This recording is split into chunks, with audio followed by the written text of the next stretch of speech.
Hey guys, so this is going to be a very introductory HTML tutorial. I'll cover CSS in the next part too, but this doesn't really have any prerequisites to it. And if you have prior experience with HTML or CSS, I'd say skip right ahead. This is not going to be for you, but it's a good place to start.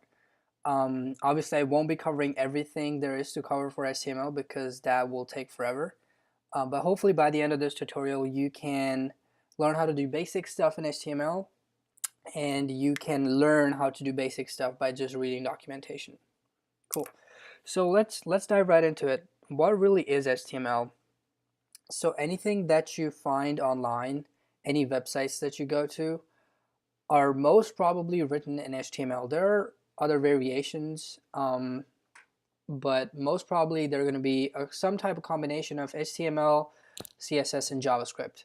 Of course, there are like other languages that you can use nowadays, and scripting languages that you can use to generate HTML on the fly, and so on and so forth. But in some form, there's HTML being rendered on every page that you go to. So, for example, if I go to Google's website and I hit inspect element, everything here that you see, all this code is HTML code. If I see all the sources, there are other images, JavaScript files, all the other files that it downloaded to my browser before it rendered the Google's website. But this is the main thing. This is the main code that is being presented right now.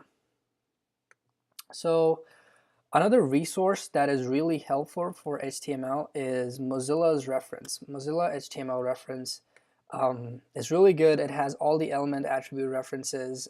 It has really good tutorials too. So if you want to go a bit more in depth, feel free to go on this website and learn more about it. Cool. So let's start right in.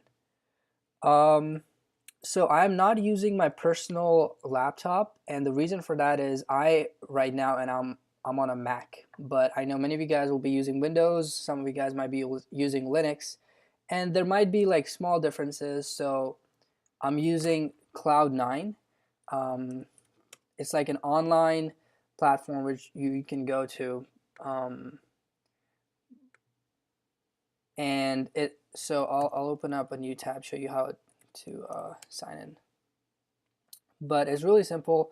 All you need to do is create a new account. I recommend creating a new account with GitHub because all your repositories are pulled into it. And once you create a new account, I already have created one, so I'm not going to create it again. You can create a new machine, and on each machine, on each workspace, you have all your files and you can run them. So this is like completely in the cloud, and other people can work on the same thing if you want. So with HTML, there's this concept of tags.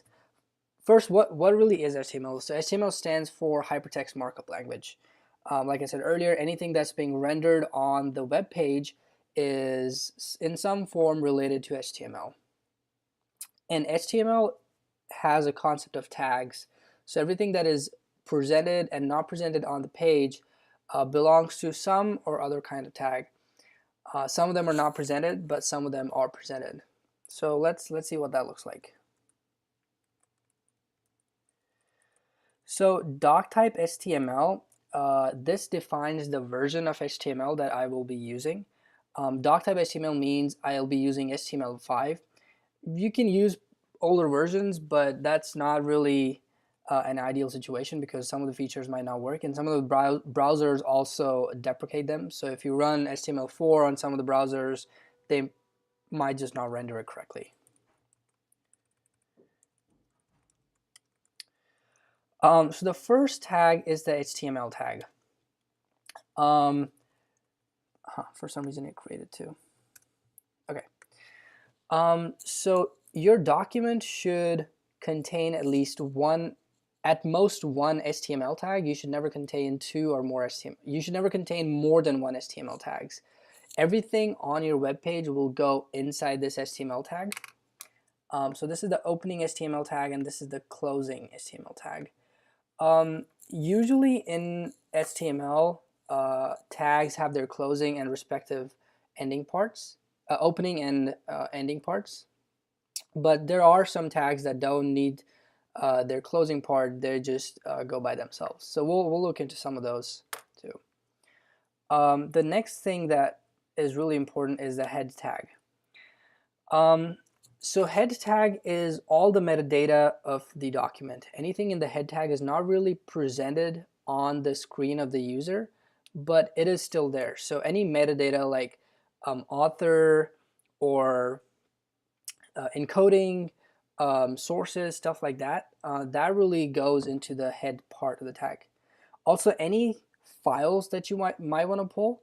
So for example, if you have a JavaScript and CSS file that you want to include in your HTML file, you would want to put those files in the HTML in the head part.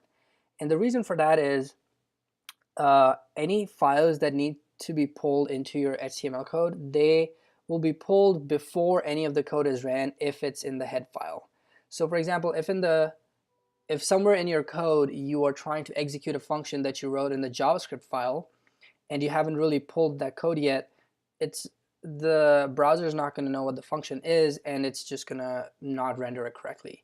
So it is important that you pull those files before you execute anything so the rendering is complete. For the head, let's put a title in it. Title is anything that goes on here on a tab. So when you open a new tab, title goes on here.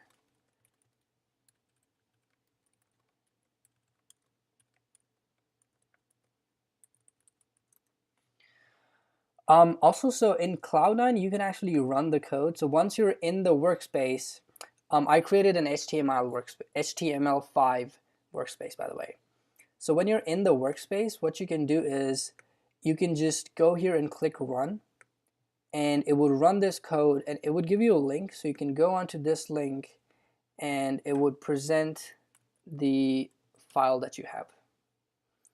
So right now I don't have anything, so it's not presenting it, but if you would notice, it did say HTML tutorial as the title because I have it here. Cool. So you can have metadata tags. You can add metadata in it, for example, author.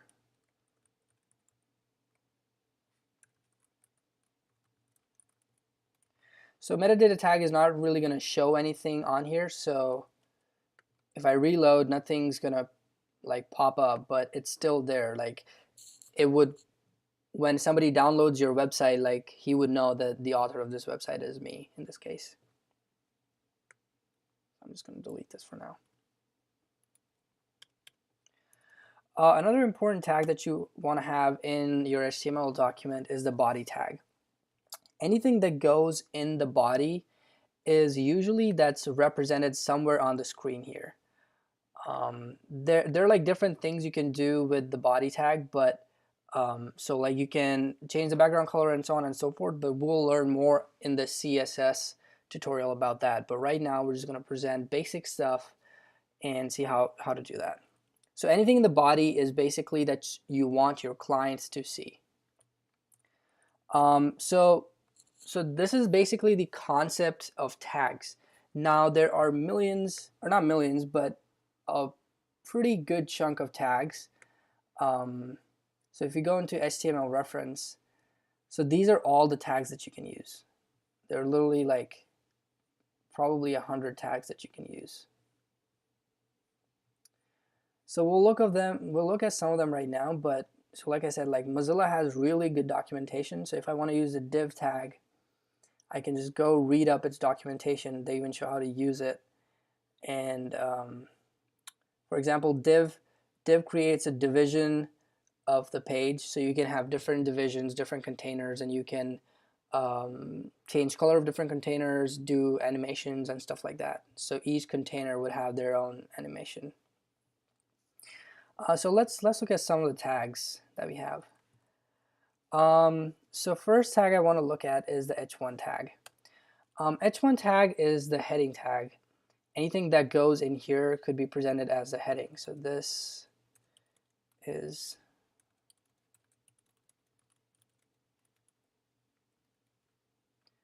So if I now go onto my website, I see that this is a heading tag. So the heading tags go from H1 to H6. So H2 is a smaller heading, so you can have like a larger heading and then maybe like a subtopic which has a smaller heading, and so on and so forth. So H6 is the smallest heading that you can have. So it just keeps going down. Another tag is the paragraph tag. So paragraph tag kind of separates out. So if you have a lot of text on your website, a paragraph tag will separate out that text. This is number 1.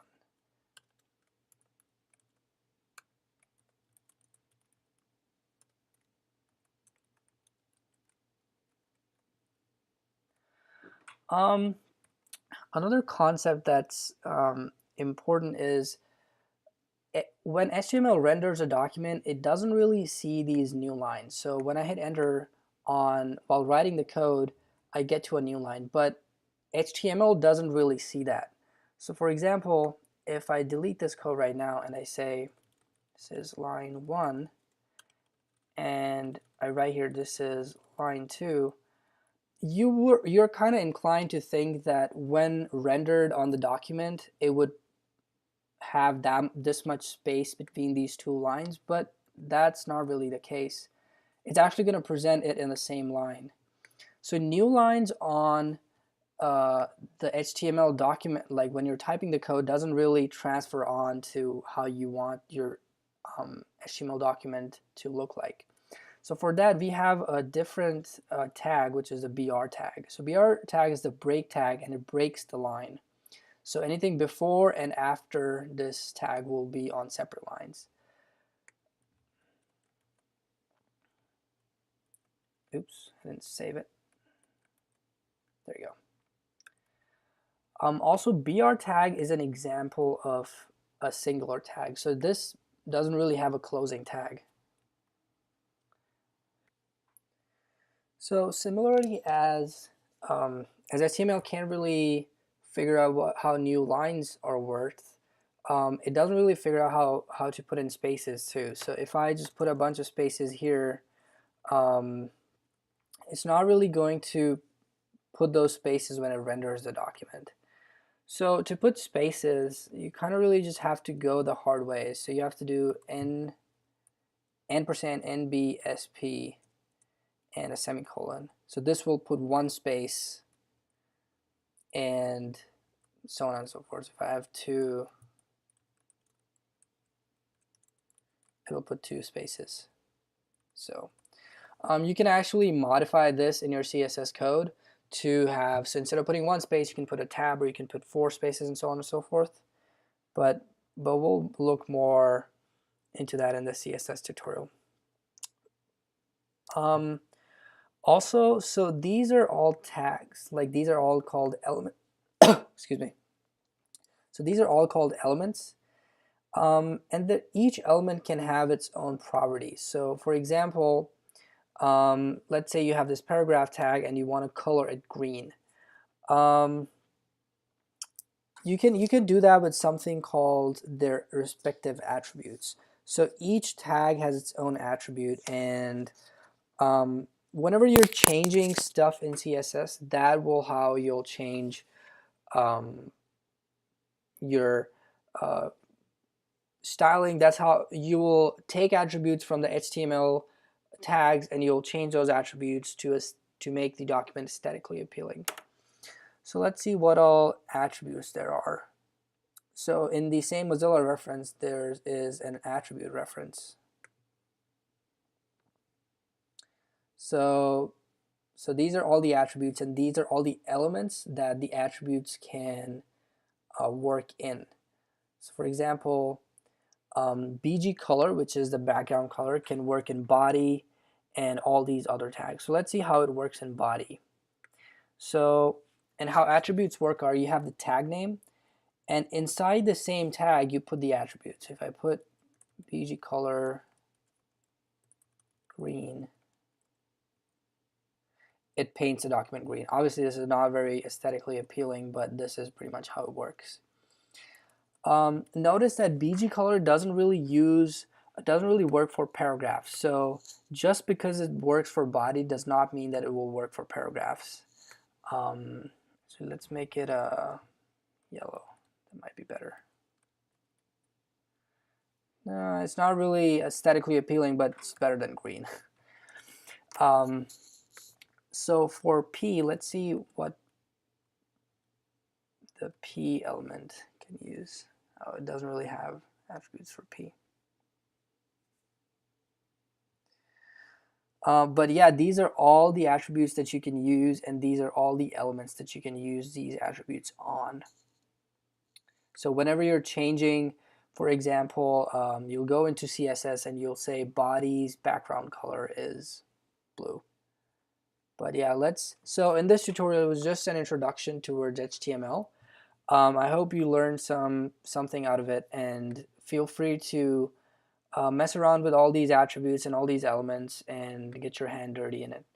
In the next tutorial, we'll work on styling these documents and understanding how CSS works and how CSS really fits into HTML.